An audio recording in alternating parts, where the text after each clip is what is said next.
غیر مقلدوں کے مذہب کے بانی کا نام، مذہب کی اشاعت کا طریقہ کار، تاریخ وضاحت سے فرمائیں۔ ان کے بانی کا نام عبد الحق ہے، جو بنارس میں رہتا تھا۔ کیا نام ہے؟ عبد الحق بنارسی۔ میاں نذیر حسین کے استاد مولوی عبد الخالق نے کتاب تنبیہ الظالمین میں لکھا ہے، سو بانی ببانی اس نئے بدعتی مذہب کا عبد الحق بنارسی ہے، جو دھوکہ دینے کے لیے شاہ شہید رحمت اللہ علیہ کی فوج میں شامل ہوا تھا، اور شاہ صاحب نے اس کو اپنی جماعت سے نکال دیا تھا۔ کیوں؟ اس نے دو باتیں اس کی شاہ صاحب کو پہنچی، ایک یہ کہ صحابہ سے ہمارا علم زیادہ ہے، کیونکہ حدیث کی کتابیں دیکھتے ہیں، 30 صحابی سے 3 حدیثیں مروی ہیں، کسی سے 7 کہے تھے 10، اور ہمیں ہزاروں یاد ہیں۔ دوسری بات اس نے یہ کہی تھی کہ عائشہ علی سے لڑی، اگر بے توبہ مری تو مرتد مری معاذ اللہ۔ یہ ایک دوسرے کا علم ناپنے کی ان کو عادت ہوتی ہے۔ عام طور پر کہتے ہیں کہ امام ابو حنیفہ کو 3 حدیثیں یاد تھی، کوئی کہتا ہے 11 یاد تھی، اور کوئی بڑا ہی احسان کرے نا امام صاحب پر تو کہتا ہے 17 یاد، جو بڑا احسان کرتا۔ میں کہتا ہوں پھر منکرین حدیث سچے ہیں۔ کون سچے ہیں؟ کیوں؟ اگر امام صاحب کو 17 یاد تھی تو پھر 18 کسی کو یاد نہیں تھی اس زمانے میں، بالکل پکی بات۔ کیوں؟ عمومی حکومت کی بھی کوشش یہی تھی کہ امام ابو حنیفہ وزیر قانون بن جائے، تاج القضاء کا عہدہ لینا۔ عباسی حکومت کی بھی پوری کوشش یہ تھی کہ امام صاحب یہ عہدہ سنبھال لیں، تو حکومت اپنی رعایا میں جو سب سے تھوڑا پڑا ہو اس کو وزیر قانون بناتی ہے نا، سب سے زیادہ جی سب سے زیادہ پڑا۔ تو اگر کوئی 18 حدیثیں جاننے والا ہوتا تو حکومت کو کیا ضرورت تھی امام ابو حنیفہ کی منتیں کرنے کی وجہ؟ وہ ایک تو کہنے لگا جات تھا نا، وہ جاتوں کے جواب جاتوں والے ہوتے ہیں۔ اس نے کہا کہ 3 حدیثیں ابو حنیفہ کو آتی تھی، کہتا شکر کرو نفل پڑھو جا کے۔ تو کس بات پر کہ 3 آتی تھی، 1300 سال نہیں تمہیں نکلنے دیا، 1300 سال بعد پیدا ہوگا نا فرقہ ان کا۔ اگر 4 آتی ہوتی تو قیامت تک نہ نکلتے تم کہتا دنیا تو شکر کرو 3 آتی، اگر 4 آتی ہوتی۔ اب یہ کہ امام صاحب کو آتی کتنی تھی؟ امام صاحب کا وصیت نامہ چھپا ہوا ہے وصایا امام اعظم کے نام سے، کچھ شاگردوں کو وصیتیں فرمائی ہیں، کچھ اپنے بیٹے حماد کو وصیتیں لکھی ہیں۔ جو بیٹے کو وصیت فرمائی ہے 21 نمبر وصیت یہ ہے، بیٹا اہل سنت والجماعت مسلک پر قائم رہنا، یہی حق اور نجات پانے والی جماعت ہے۔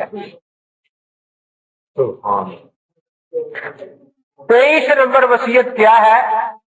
امام صاحب نے بیٹے کو 5 حدیثیں سنائی۔ کتنی؟ فرمایا بیٹا ہمارے پاک پیغمبر نے فرمایا ہے کہ مسلمان وہ ہے سچا کہ اس کے ہاتھ اور زبان سے کسی مسلمان کو تکلیف نہ پہنچے۔ پہلی حدیث سنائی۔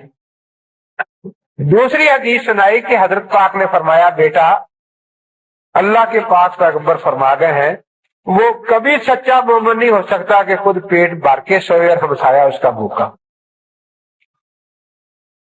تیسری حدیث سنائی کہ بیٹا حضرت پاک نے فرمایا ہے اپنے بھائی کے لیے وہی بات پسند کرو جو تمہیں اپنے لیے بھی پسند ہو۔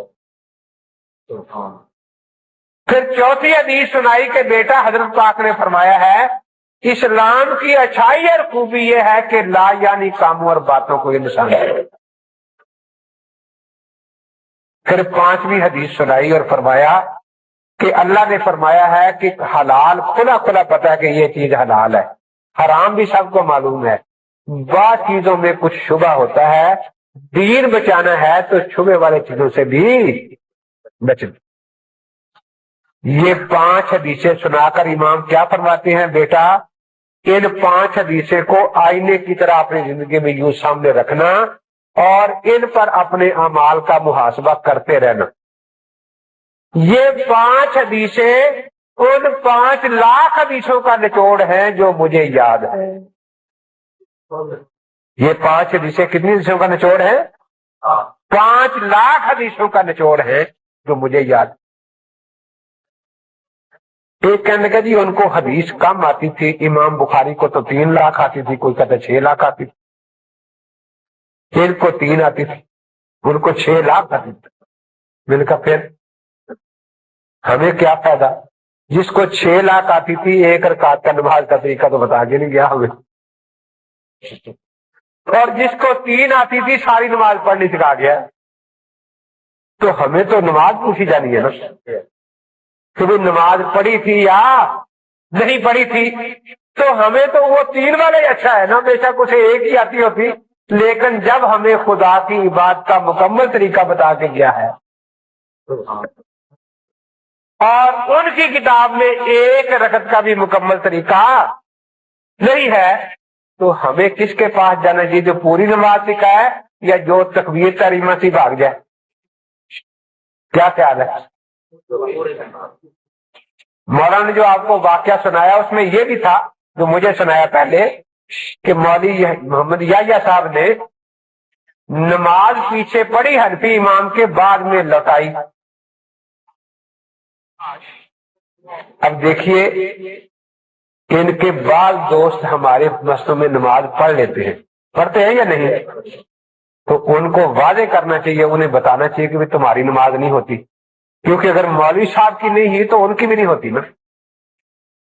اور حیرانی اس بات پر ہے کہ ان کا فتویٰ تو یہ ہے کہ کافر کے پیچھے بھی نماز ہو جاتی ہے.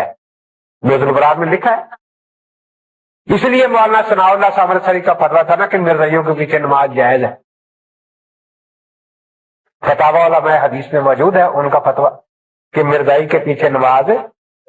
نظر البراق میں صاف لکھا ہے کہ امام بے وضو ہو تو اس کے پیچھے بھی نماز پڑھ لیا کرو، امام پر غسل فرض ہو پھر بھی نماز پڑھ لیا کرو. ہمارے مولانا معین الدین لکھوی اکاڑے کے ہیں ان کے امیر، ان کا کلمی فتویٰ میرے پاس ہے.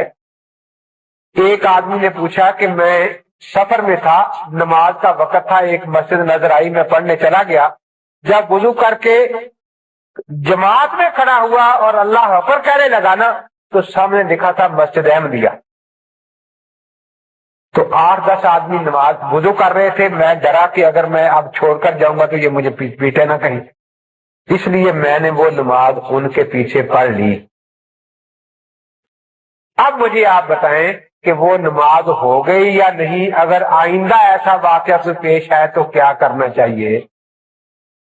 تو مولانا فرماتے ہیں کہ نماز ہو گئی. کیوں؟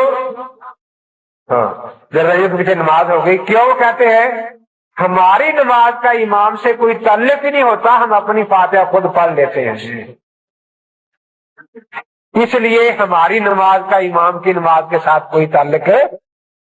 نظر البراق میں لکھا ہے کہ ایک امام نے جماعت کرائی اور جماعت کے بعد کھڑے ہو کر کہا بھی دیکھو میں کافر ہوں، تو کہتے نماز ہوگی. لیکن یہ نہیں سمجھ آیا کہ مولوی محمد یحییٰ صاحب اس بیچارے حنفی کو کافروں سے بھی بدتر سمجھتے ہیں. اگر واقعتاً سمجھتے ہیں تو پھر اپنے دوسرے ساتھیوں کو بھی مسئلہ بتائیں کہ بھی حنفیوں کی مسجد میں نماز نہ پڑھا کر. ان کا اپنا مسئلہ ہے نا، پتہ چلے تاکہ انہیں ان کی نہیں ہوتی ان کی کیسے ہوتی ہے. اور اگر ان کی ہو جاتی ہے تو انہیں بھی کم سے کم چلو گھر آ کے دورا دیتے، لوگوں کے سامنے تو ایسا نہ کرتے نا. جس مذہب کا مسئلہ ہو کہ کافر کے پیچھے بھی نماز جائز ہے، اس کو نماز دہرانے کی کیا ضرورت؟